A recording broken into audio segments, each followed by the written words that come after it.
Welcome. This is Kubatana Together As One.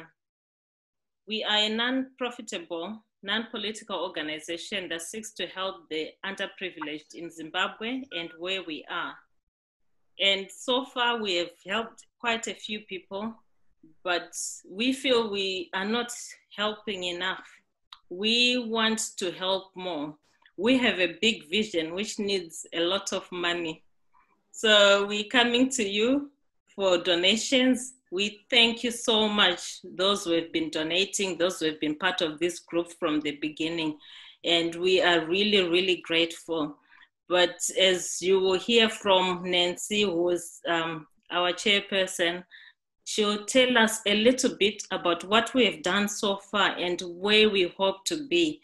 And then we'll come to you with what this meeting is all about. We want to fundraise a little bit more, just so that we can get a bit more to do what we need to do.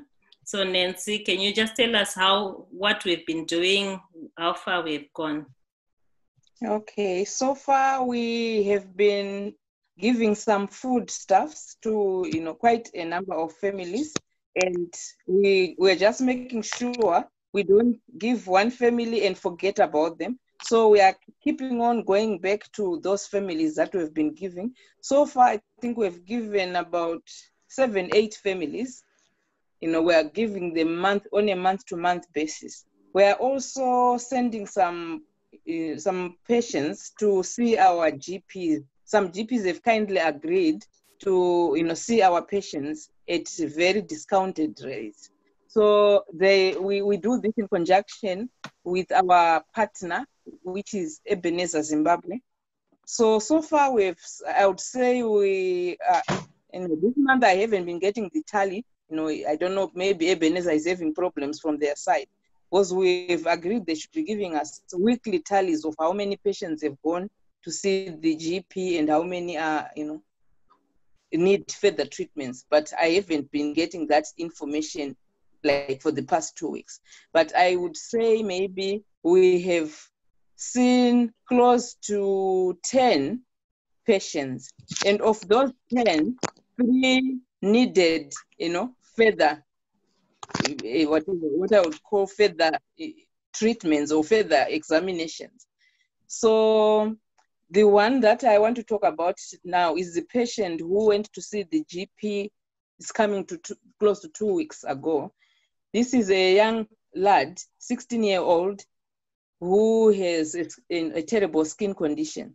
According to the description of the doctor, he says it looks like, like snake skin.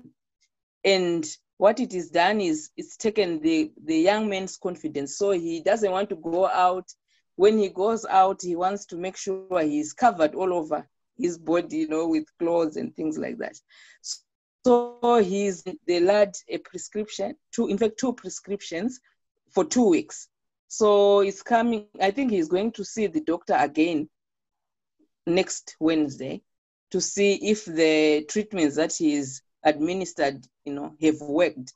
If not, he is suggesting that the young man would need, a visit to the dermatologist. So that would require much more money from us. But we are just hoping, and praying that it won't get to that. Prior to that as well, we had, a 8-year-old girl had been referred to the GP with, she had fallen, but went to hospital, and she was discharged with missed fractures of her pelvis. So the doctor, because he didn't have the x-rays at the time of the visit, he just assumed, everything fracture-wise was all right. And then he referred the little girl for ultrasound, because the little girl was complaining of pains in her abdomen. But it turned out that there was nothing wrong with the abdominal organs. But when they went for the review of the ultrasound result, that's when they took the x-rays to the doctor, and he just noticed that there was a lot of missed fractures of her pelvis. So he suggested they take the child to Parenya Hospital. but the Parenyatwa is closed, as we all know. So when they got there, they were told the hospital is closed. So this child went back home. I'm not sure what then happened, but Ebenezer told me they were going to refer her to their own, doctors, from their medical mission. So we haven't heard what happened. But I'm thinking after, when Parenyatwa opens, probably that little girl will need our help as well, financially. So what we have budgeted for our patients, like healthcare, initiative, is definitely not enough, because most of the patients, when they go to our GP, they are already advanced in the, let's just say, disease-wise. It's not as if they are going immediately after they find the problem. They go after, very late, and the disease would be advanced. So that would need more money.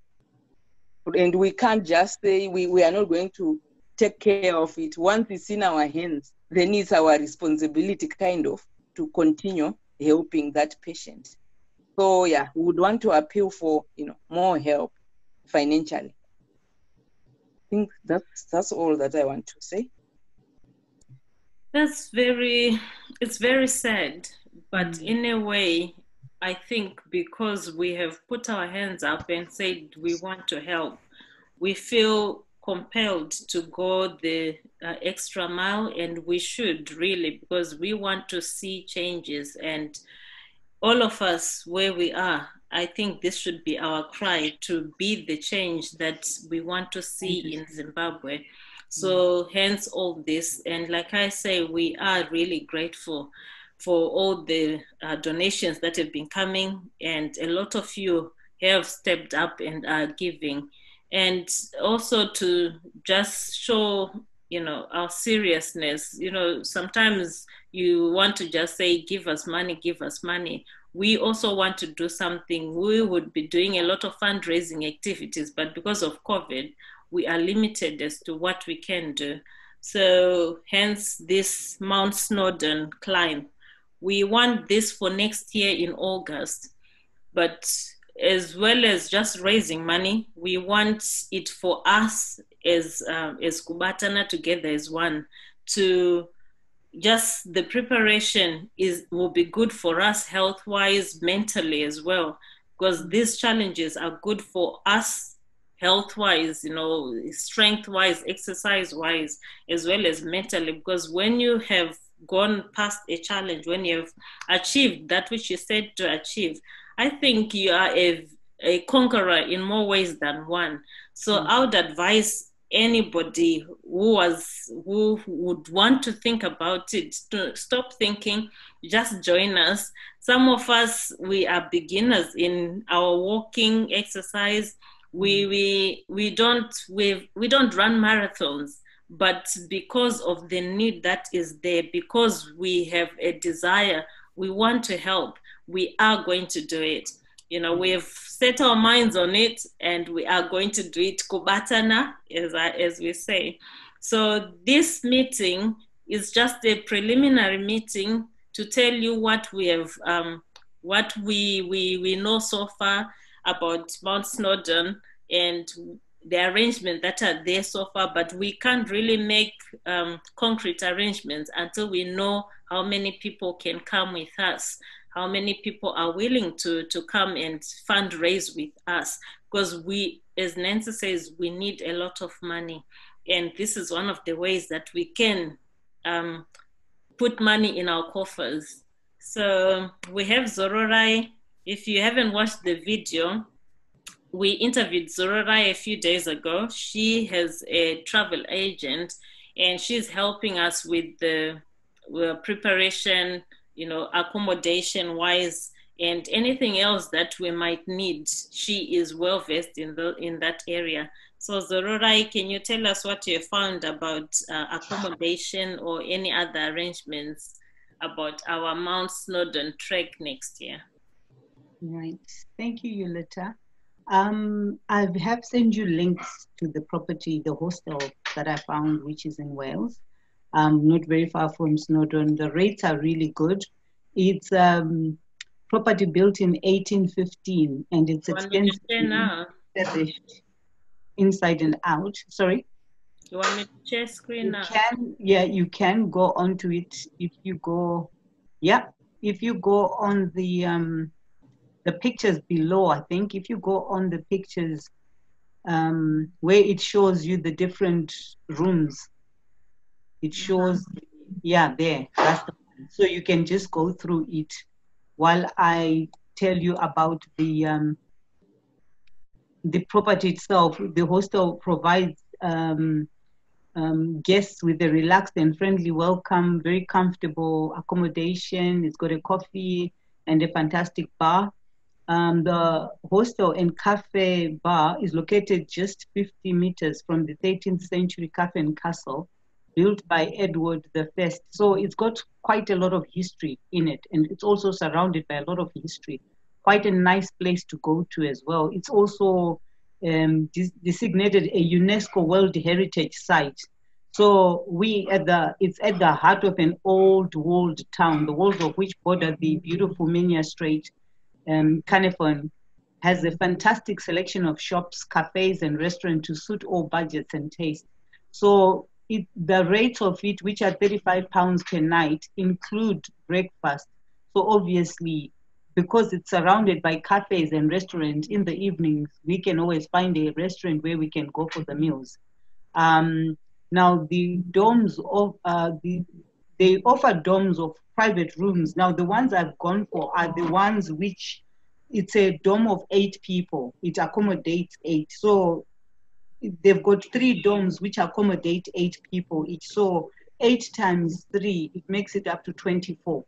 Now, I know Yulita, you'd expressed that you'd like to take more people up to 50. Now, there is alternative accommodation nearby, or people can end up going into alternative accommodation, whichever way we go about it. But at the moment, the most we can get is that 24, which at the rate that it's going at, it's actually very, very good. So at that one, they would require a deposit of £25 per person, right? That would hold the property. Now, I've sent the conditions in terms of the group booking. You can read it through, because what it says is once we pay the deposit, it's non-refundable, which means if we do block and some people then decide, oh, I can't go, and they'd already paid the deposit, then they'll probably have to find somebody else to take their place, and they get their deposit from that person, that sort of thing. Was once we've paid, it's non-refundable. Why I like it is it's quite a good rate in terms of traveling as a group. So you find the place itself is extremely popular. So if people can take time to go through the booking conditions, and I've also sent the rates there. The rates there in euro, but obviously it will convert at whatever current rate we have. So I don't know if there's any questions. Yes, can I just play anyway, I don't want to be a sadist, but if COVID persists and they have to cancel, would we get our deposits back? Yes, if they are the ones who are canceling because of COVID, yes. Okay. Because all the other properties have actually been doing that. But if we are to cancel for whatever reason, then no. Because if they don't, it's like at the moment, some places that had shut are now opening up and the rooms are coming up. So you'd find that if people who had booked and had cancelled and now they want to either go back or they decided they don't want to go, we are talking like now, the properties have been given the authority.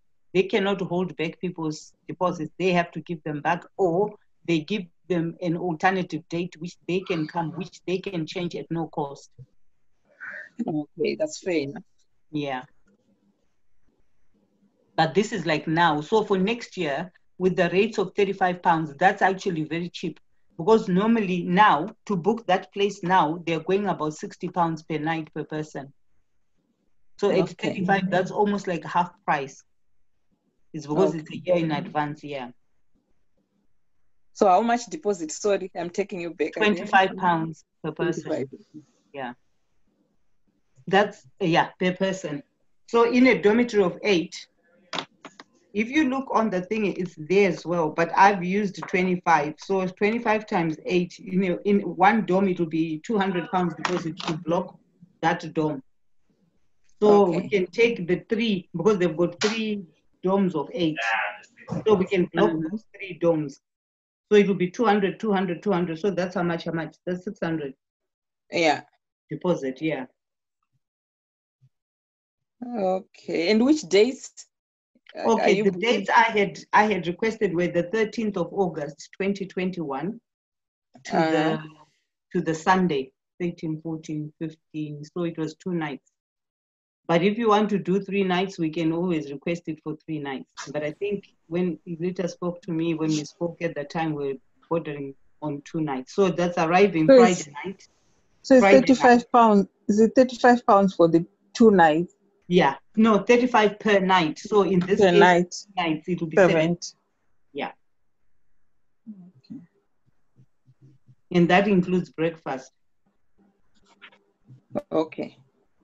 I think because it's also holiday time, people, you can book and book on your own and increase the time and book for family, book for more people if you want to go as a family. So there's a lot of room, to just do what you like. If you go through, that's right. If they go through the accommodation thing, it's actually got family, you're right. So people can actually book as family or whatever. And then, they just link up with the dates with others so that it becomes, and then they can stay on, like you're saying, if they want to make it a week or whatever. Because it will be school holidays, the 13th of August. That's the one I was working on. The 13th of August, 2021 to the... So it's quite flexible. You choose what you want, but first of all, just make that decision that you are going to be part of the group. That's right. And help us so we can plan a bit better, because we also need to know how we are going to get there. But all that depends on how many people are coming. That's right. And where people are coming from as well. Yes. So it's a really good place. If I can say a little bit about Mount Snowdon, it says between 6 to 7 hours, to and fro. And it's one of the easiest climbs. It's not like Ben Nevis, it's not like Strathfield. It's one of the easiest climbs. Remember, my son said it. And it's quite beautiful. It's an achievement. And it's not just a holiday. It is a nice holiday to take your family or to go on your own. But it's not just that. It's for a worthy cause. So just consider it and join us, because we are serious about what we are doing. We are, and we hope that, you get serious with us as well. We need a lot of money for what we are doing as Kubatana Together As One. And we would want us as a group to just join hands and do this together. Have fun, meet each other. I haven't seen, I've never met Zororai and the others. That's right. It will be a time of actually meeting in person. It will, if we don't do it beforehand, because some of us are thinking, because we have not climbed much, we might want to do a practice run, which Zororai will arrange for us at some point. But this is important, because we need to book this, and we need to do it like as soon as possible, because once all this COVID things is relaxed, people will be rushing and booking stuff, and then prices are going to go up as well. That's right. So we need to quickly start thinking about it, and also to start. Anyway, one more question. Transport-wise, are you going to be arranging anything? Because I've got a few people who are like, oh no, we don't want to drive to that part of the world. But that's what I was talking about. There are many options, but all this, it needs definite numbers and where you're coming from. Because one option is for us to meet at a central point and then get a minibus from there. Or else we can just use the trains. You don't need to drive. Now the trains go there. So and then you get picked up or use an Uber from the train station. So there are many options, but we need to know numbers, where you're coming from, how many you are, if you're coming as your family as well. So all that needs to be known. That's right. Okay. But everything is figurable. We will sort things out. Okay. We will, help as much as we can, because we want to take as many people as we can. Yeah. Because if from the figures that Nancy, or she didn't say much about figures, if we I wanted to take 50 people, and like Zorora says, there are so many other places. It doesn't have to be just these hostels. Like if you're coming with your family, there are family rooms as well, family places. But if we look at 50 people, let's say 50 people managed to go, and we raise 500 each. Just think, we do need that sort of money. We need those monies. We do. Yeah. It's all about the money. I keep saying about money, but this is all about, that's what we are doing. We want to raise money. And if we can raise that much money, and it's quite easy to raise that much money, because when you go to people and you say, I want to do this because for this cause, people will stop and listen to you, rather than just, give me some money, And also, the way you've been promoting it as a way of staying healthy, a healthy option, walking, exercising. And I mean, with staycation right now, nobody's going anywhere because of COVID. It is a way of actually people coming together, but you are not in a very confined place. So basically, that in itself, it's quite good, and it's a trip that you can take, which is not so expensive as well. So yeah, I would recommend a lot of people to come on board, not only to support a worthy cause, but to also give yourself a break. At the same time, exercising, giving your body, a good exercise, a good walk, a good hike up the Snowdon mountain. Yeah, that would be a lot of fun. Yeah. So Nancy, do you want to say one last thing? Our time is up. Just to say, please support this very worthy cause. I don't want to go back and talk about money like me. I like talking about money. The fundraiser. Yes, definitely. We need, the need there is immense. The need, people need help. And those T-shirts as well, people can get them. How much are they, Yulita, quickly? Okay, so these T-shirts will be about £25. Okay. £25. But to the person who registers their interest straight away, as soon as we post this, or even before we post it, if you're the very first person who says they're coming with us, you'll get a free T-shirt. So hurry up and say, yes, you're coming with us, and give us your deposit, £25, and you get a free T-shirt. Wow. Yeah. That's a good offer. That's a good offer, yeah. Okay. So thank you very much. We will post the links to the hostels. We will also post our donation button, Kubatana Together As One. We will post our bank details. We have a YouTube channel. Just please subscribe as well as follow us. And thank you so much for what you've been doing so far. See you next time. See you in Mount Snowdon. See you. Bye. Bye.